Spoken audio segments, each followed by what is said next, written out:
یہ اتنا آسان نہیں. ہم نے ابھی تو ان سے نیگوشیٹ کیا 2021 کے اندر. 20 میں ہم نے کیا تھا آئی پی پیز کو, پھر جا کے وہ 6 آئی پی پیز جو ہیں وہ پھنس گئی تھیں, ان کو 21 میں جا کے فروری میں جا کے جو ہے ان سے معاملات طے ہوئے تھے. تو یہ اتنا آسان ہے نہیں.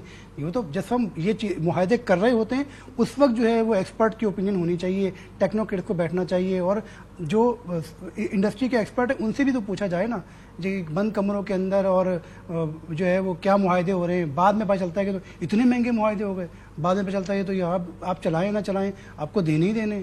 تو یہ اس وقت جو ہے, اور اب جیسے یہ گورنمنٹ کوشش بھی کرے, جیسے نجکاری کی ہم بات کر رہے ہیں, تو یہ ابھی کم از کم ان کو جو ہے نا 6 مہینے خرید روڈ میپ بنانے میں لگیں گے نجکاری کا. پھر اس کے بعد آپ ان کے لائن لاسز, پھر ان کے ملازمین کا کیا ہوگا, پھر آپ کیا جیسے پی آئی اے میں ہولڈنگ کمپنی بنا رہے ہیں, کیا یہاں بھی آپ ایسے ہی ہولڈنگ کمپنی بنا کے اس میں جو ہے پارک کریں گے تمام کے تمام ملازمین کو اور نقصانات کو.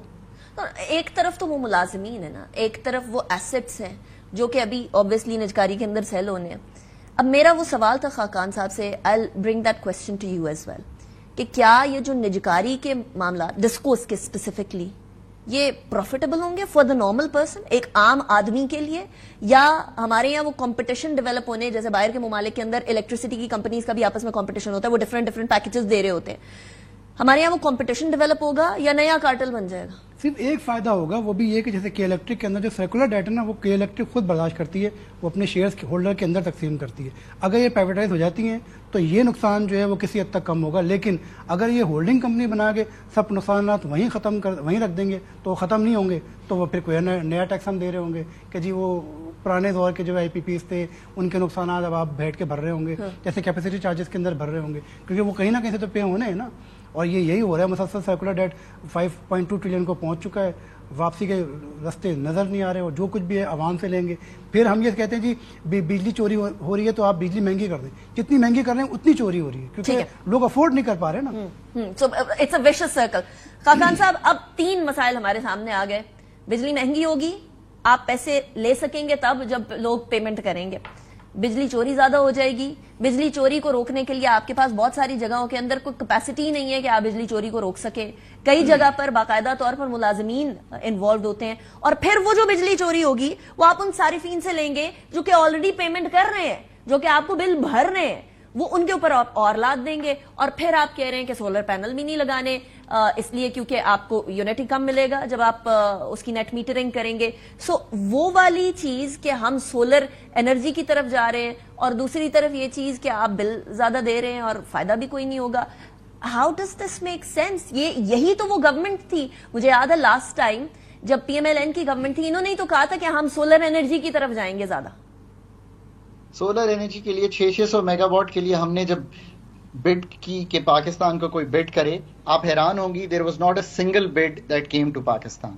سو پاکستان کے انرجی سیکٹر کو, جیسے آج ہم نے گفتگو کی ہے, جب تک تشکیل نو نہیں کریں گے اور اس کی سرجری کے لیے جب تک سرجنز نہیں لائیں گے اور ایک ٹیم نہیں بٹھائیں گے جو انرجی سیکٹر کو پاور, گیس, پیٹرولیم اور واٹر کی مد میں نہ دیکھے, وہ ایک انرجی سورس سے دیکھیں. مثلا میں ایک مثال دیتا ہوں آپ کو, آپ کے اور میرے اور جو لوگ جو مراد یافتہ ہیں ان کے گھر میں گیس سب سے کم ایفیشنسی پہ سولر گیزرز, یہ جو گیزرز ہیں نارمل گیس گیزرز, اور ہمارے سٹووز میں برن ہوتی ہے. اگر اس کو برن کرنے کی بجائے آپ آج ہارڈ کال کریں اور آپ یہ ساری گیس پاور پروڈکشن کو دے دیں تو 12 روپے پر یونٹ کی بجلی بنتی ہے پاکستان میں. پاکستان کی یہ سرجیکل ٹریٹمنٹ ہارڈ چوائسز پہ ہوگا, یہ آسان قیمتیں بڑھانا ریفارم نہیں ہوتا, یہ اس پہ بیس نہیں ہوگا. ایک بات, تھیفٹ کو روکنا ایک ٹیکنیکل ایشو ہے, اور آپ یقین کیجئے ہم کوئی بھی ڈسکو چلانے کے قابل نہیں ہیں. اس وقت بیشتر ڈسکوز کے چیف ایگزیکٹوز جو ہیں وہ ایڈیشنل چارج پہ ہیں, ہم تو سی او بھی ٹھیک اپوائنٹ نہیں کر سکتے.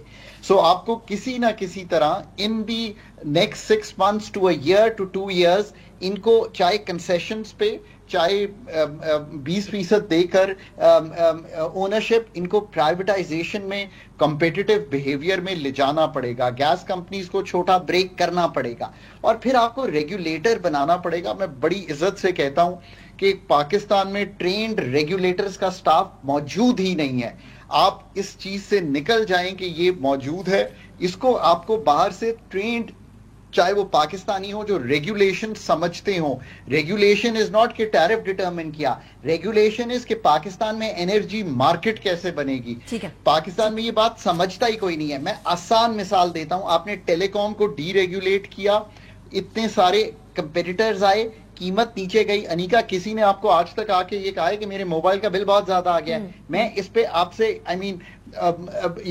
ہر امیر آدمی, ہر غریب آدمی, ہر مڈل کلاس یہ کہتا ہے کہ میرے بجلی گیس obviously خاقان صاحب پھر وہ ڈی سینٹرلائز ہو جائے گا معاملات. ڈی سینٹرلائز ہونے کی وجہ سے obviously a lot of things get better, اور پھر ٹرانسمیشن اور ڈسٹریبیوشن کا سسٹم بھی بہتر کرنا obviously ان کی ذمہ داری ہوگی.